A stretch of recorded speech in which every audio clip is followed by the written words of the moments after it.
ব্যবসায়ীদের তীব্র বিরোধিতা সত্ত্বেও এলডিসি উত্তোলনের পথে সরকার। দিন যত ঘনিয়ে আসছে এ নিয়ে দ্বন্দ্ব বাড়ছে সরকারের সাথে। ব্যবসায়ীরা বলছেন, ক্ষমতাচ্যুত আওয়ামী লীগ সরকারের ভুল তথ্যে এলডিসি উত্তোলন হবে আত্মঘাতী। যদিও অর্থনীতিবিদদের অবস্থান এলডিসির পক্ষেই। নাইম কামালের বিশেষ রিপোর্ট।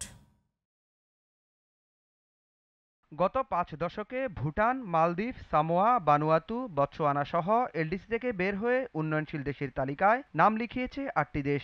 এ তালিকায় নাম লেখাতে তোড়জোড় ছিল ক্ষমতাচ্যুত আওয়ামী লীগ সরকারেরও। এজন্য অর্থনীতির সূচককে এলডিসি বান্ধব করতে নেওয়া হয় প্রতারণার আশ্রয়, যা উঠে এসেছে শ্বেতপত্র কমিশনের প্রতিবেদনেও। বর্তমান সরকারও চাইছে এলডিসি থেকে বের হতে। শ্বেতপত্র কমিশনের এই সদস্য বলছেন, শেখ হাসিনা সরকারের বাড়িয়ে দেখানো সূচক বাদ দিলেও এলডিসি উত্তরণ সম্ভব। অতিমূল্যায়িতভাবে আমাদের সাফল্য দেখানো হয়েছে, সেইটাকে যদি আমি বিবেচনায়ও নেই, তারপরেও আমি মানদণ্ডের থেকে উপরে থাকব। বের হয়ে গেলে আমার বর্তমান যে অর্থনৈতিক প্রেক্ষাপট আছে, সেইটার কারণে আমার যে উন্নয়নের পথ চলা আছে, এটা বড় আকারে বাধাগ্রস্ত হবে কিনা। বাংলাদেশের সামনে এমন ৮টি দেশের উদাহরণ থাকার পরও সময় পেছানোর আহ্বান জানাচ্ছেন ব্যবসায়ীরা। যুক্তি হিসেবে বিকেএমই প্রেসিডেন্ট মোহাম্মদ হাতেম বলছেন, ২০১৮ সালের পর দেশের অর্থনীতিকে তলানিতে নিয়ে গেছে সরকার। এমন পরিস্থিতিতে এলডিসি উত্তোলনকে আত্মঘাতী সিদ্ধান্ত বলে মনে করছেন তিনি। নেপাল, ভুটান, মালদ্বীপ তাদের কি রপ্তানি আছে, মেজর কান্ট্রির মধ্যে এই দেশগুলির রপ্তানি কি আছে?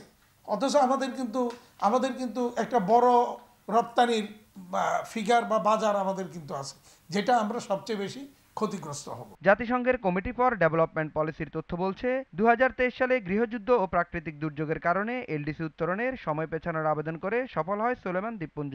কয়েক বছর আগে সফল হয় আফ্রিকার দেশ অ্যাঙ্গোলা।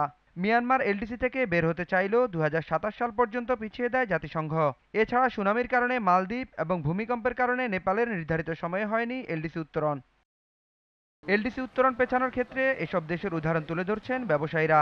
আর অর্থনীতিবিদরা বলছেন, সময় বাড়ানোর জন্য যে ধরনের কার্যক্রম হাতে নেওয়ার কথা, সে বিষয়ে দৃশ্যমান কোনো উদ্যোগ নেই সরকারের। এই কথাটা বলা হচ্ছে যে ৩টা ক্রাইটেরিয়া এলডিসি গ্রাজুয়েশনে যাওয়ার জন্য 3টার মধ্যে 2টা ফুলফিল করলেই যাওয়া যায়, বা আমরা 3টাই ফুলফিল করি। তো 3টা ফুলফিল তো হবেই, কারণ আমি যখন তথ্য উপাত্ত আমার মনের মতো করে আমি যখন সাজাই গুছাই দিব, তখন তো আমি কোয়ালিফাই করবই। এই ধরনের ক্ষেত্রে যেই ভিন্ন ধরনের একটা আমরা বাণিজ্য চুক্তির ভিতরে যাওয়া, একটা ধরনের দর কষাকষির ভিতরে যাওয়া, সেইটার জন্য কিন্তু আমরা চেষ্টা করি নাই। ২০১৮ ও ২১ সালের ত্রিবার্ষিক মানদণ্ডের ৩টিতেই উত্তীর্ণ হয় বাংলাদেশ। এলডিসি থেকে উত্তরণ সম্ভব হলে ৩ সূচকে উত্তীর্ণ হওয়ার একমাত্র দেশের গৌরব অর্জন করবে বাংলাদেশ। Naim Kamal, GTV news, Dhaka.